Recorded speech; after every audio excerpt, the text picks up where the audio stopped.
Assalamualaikum warahmatullahi wabarakatuh. Perkenalkan, nama saya Marto Widya Pratama. Saya NIM 120 dari kelas 4C akan menjelaskan sedikit tentang materi kuliah ke-9 tentang general knowledge yang saya akan jelaskan sedikit. Jadi general knowledge itu adalah suatu pengetahuan yang menginformasikan dan mempengaruhi proses-proses kognitif kita, seperti kognisi dan memori spasial. General knowledge memungkinkan kita untuk lebih mengetahui informasi dari suatu stimulus dengan cara yang berguna dan produktif. Kemudian di general knowledge itu ada semantik memori. Semantik memori itu adalah pengetahuan terorganisir tentang dunia, mencakup pengetahuan ensiklopedia, pengetahuan leksikal atau bahasa, dan pengetahuan tentang konseptual. Contohnya seperti ini. Jadi kita ibaratkan aja, kita memiliki pengetahuan tentang persegi panjang, memiliki 4 sisi dan 4 sudut. Nah, itu contohnya semantik memori itu kayak gitu. Tentang kayak pengetahuan mengenai dunia gitu. Ini kan pengetahuan juga. Kemudian di sini tuh ada komponen semantik memori, ada kategori dan konsep. Kalau kategori itu seperangkat objek yang dimiliki bersama. Contoh nih, kategorinya buah. Nih, buah itu mewakili item makanan tertentu. Contoh buah pepaya, jambu, atau dan lain-lain gitu ya, terserah. Nah, itu kategori. Jadi buah itu kategori makanan tertentu gitu. Terus ada konsep yang kedua, komponen semantik memori itu ada konsep. Konsep itu untuk merujuk pada representasi mental kita dari sebuah kategori. Jadi contohnya gini nih, Anda memiliki konsep buah yang mengacu pada representasi mental Anda dari objek pada kategori itu. Jadi kategori makanan nih, kamu memiliki konsep pepaya itu buah, nah gitu, dalam kategori makanan ya, seperti itu. Terus ada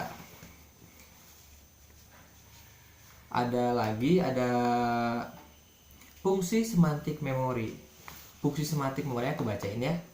Memori semantik mempengaruhi sebagian besar aktivitas kognitif kita. Misalnya, kita membutuhkan bentuk memori sehingga kita dapat menentukan lokasi, membaca kalimat, memecahkan masalah, dan membuat keputusan.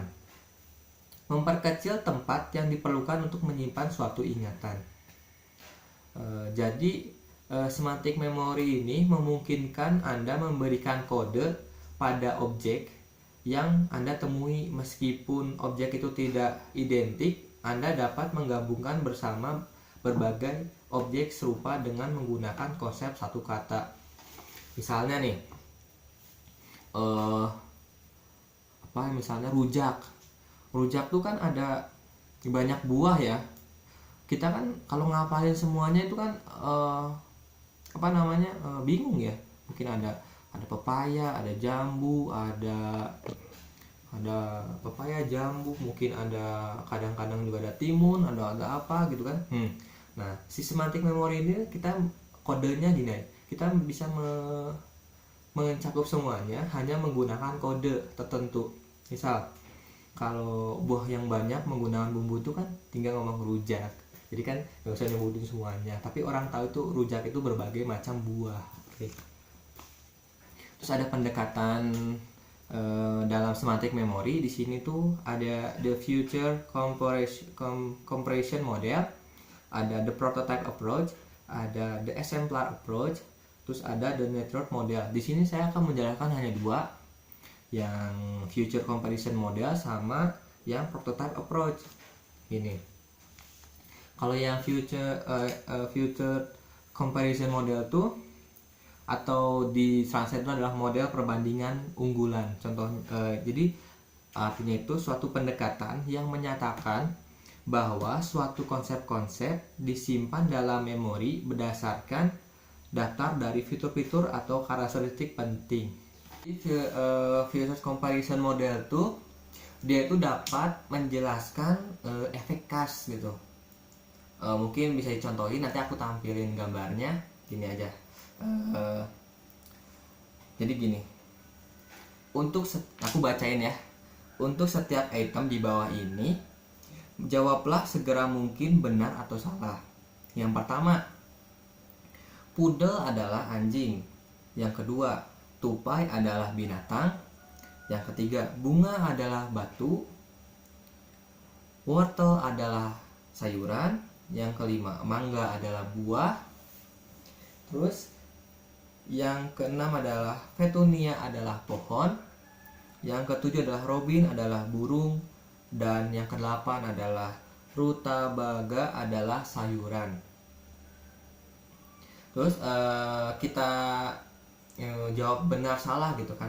Nah, jadi orang akan lebih mudah mengatakan benar apabila si objeknya itu memiliki menjelaskan aspek khas dari kategorinya gitu. Di sini ada wortel adalah sayuran. Nah, si wortel ini adalah anggota khas dari kategorinya yaitu sayuran, sehingga fitur wortel dan sayuran itu sangat mirip. Dan oleh karena itu orang akan gampang menjawabnya. Nih. Berbanding dengan yang nomor 8 yang rutabaga adalah sayuran. Kalau rutabaga mungkin aku nggak tahu itu tuh apa gitu kan ya. Nah, aku juga nggak tahu itu tuh apa kan. Dan ternyata rutabaga itu adalah sayuran, cuma nggak khas dalam kategorinya. Kita kan juga mungkin banyak yang nggak tahu gitu rutabaga itu adalah sayuran. Jadi rutabaga adalah jenis sayuran tidak khas termasuk dalam kategori sayuran. Jadi orang akan lebih lama menjawab dan kadang-kadang mungkin salah dalam menjawabnya gitu. Nanti aku tampilin gambarnya. Jadi terus contoh lagi nih. Kita memiliki konsep tentang kucing gitu. Kucing. Nah, terus kita bisa membuat daftar fitur-fitur khasnya tuh kucing itu seperti apa. Mungkin berbulu, ada cakarnya, terus tuh berkaki 4, memiliki ekor, mengeong atau apa ya, dan lain-lain lah gitu yang menciri khaskan kucing gitu dalam kategori hewan.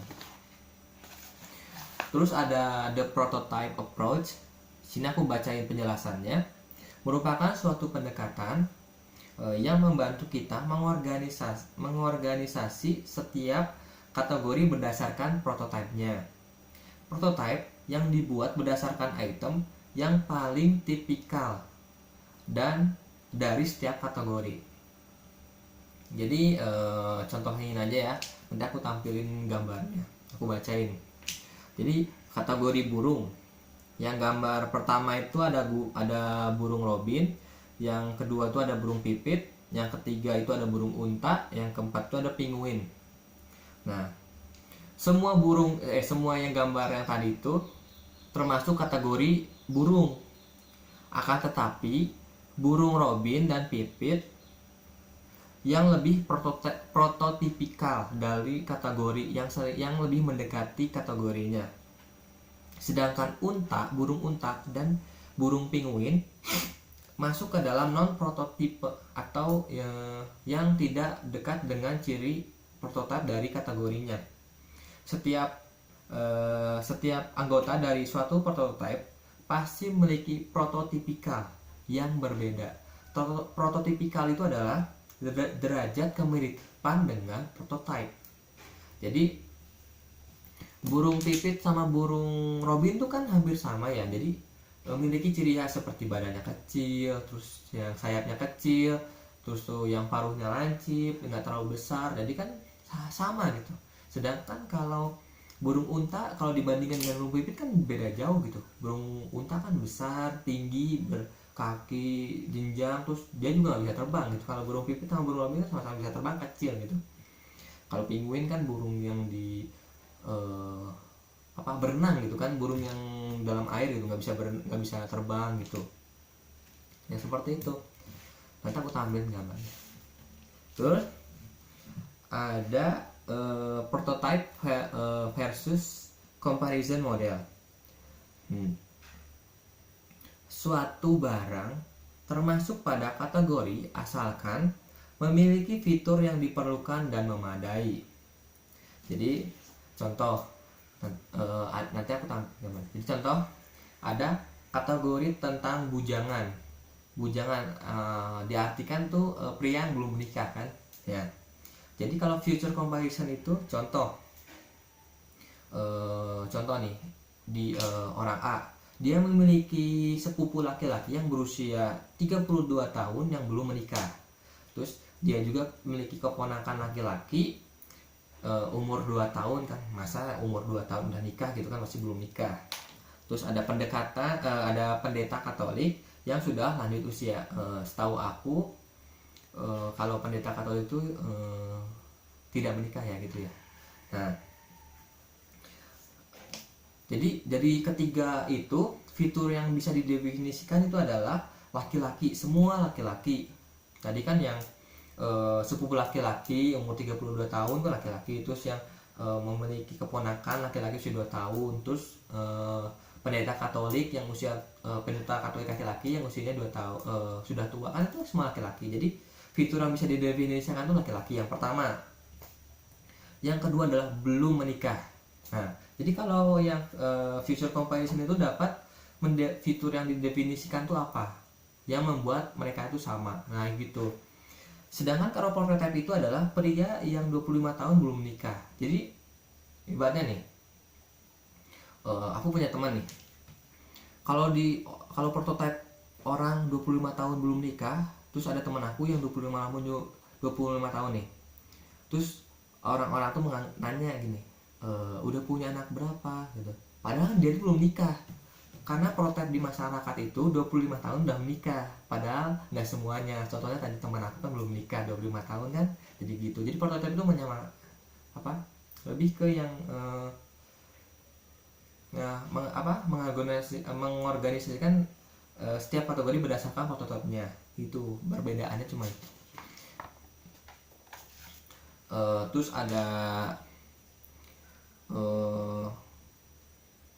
ada karakteristik prototype. Di sini tuh ada prototype yang pertama di sini ada prototype disediakan sebagai contoh kategori. Penjelasannya ini jadi gini. Sebelumnya tentang future comparison, model membahas tentang efek khas. Nah, seperti yang terjadi pendekatan prototype bertanggung jawab atas efek tipikal. Jadi gini. Nih. Jadi ketika orang diminta untuk menilai apakah suatu barang termasuk dalam kategori tertentu, mereka menilai barang-barang tipikal atau prototype lebih cepat dari barang-barang atipikal non prototype. Misalnya tadi yang kategori yang burung tadi, burung pipit sama burung robin itu lebih mudah dikenali bahwa mereka itu adalah kategori burung karena mereka itu tipikal, mereka itu memiliki tipikal atau prototype dalam kategorinya, berbanding dengan yang tadi itu burung unta sama penguin. Itu tuh mereka itu tidak termasuk dalam tipikal atau atipikal atau tidak prototype gitu. Jadi orang tuh mungkin agak sulit gitu, apakah penguin itu burung apa bukan gitu kan, karena tidak terlalu prototype gitu. Yang kedua, prototype dinilai lebih cepat setelah priming semantik. Efek priming semantik berarti bahwa orang merespon lebih cepat terhadap suatu barang jika didahului oleh suatu barang dengan makna yang sama. Contoh gini, eh Gini contoh, Anda membuat penilaian tentang apel lebih cepat jika Anda baru saja melihat kata buah, daripada kalian suruh menilai tentang apel padahal sebelumnya kalian tuh melihat tentang binatang gitu kan binatang langsung apel kan susah gitu kan, bingung gitu kan. Kalau kalian melihat kata buah terus memikirkan konsep apel gitu kan, setelah melihat kata buah kan lebih gampang karena buah tuh termasuk ke dalam kategori apel tuh termasuk ke dalam kategori buah, jadi lebih mudah gitu. Terus yang ketiga, terus prototipe berbagi atribut dalam kategori kemiripan keluarga. Contoh gini, jadi berarti bahwa jika ada atribut tunggal yang dijadikan oleh semua contoh konsep, namun setiap contoh memiliki setidaknya satu atribut yang sama dengan beberapa contoh konsep lainnya. Contoh gini, kategori kendaraan. Nanti aku tampilin gambarnya ya. Jadi kategori kendaraan, mobil itu lebih prototipe masuk ke kategori kendaraan, karena mobil tuh kan karena dia memiliki roda, berjalan dengan horizontal gitu, terus dan menggunakan bahan bakar. Kursi roda juga termasuk ke dalam kategori kendaraan, tapi dia itu kurang fitur yang mendukungnya itu kurang. Jadi misalnya atribut pendukungnya kursi roda itu kurang. Ibaratnya kalau kursi roda kan dia nggak pakai, dia ada roda tapi nggak pakai tenaga, nggak pakai bahan bakar minyak atau apa kan.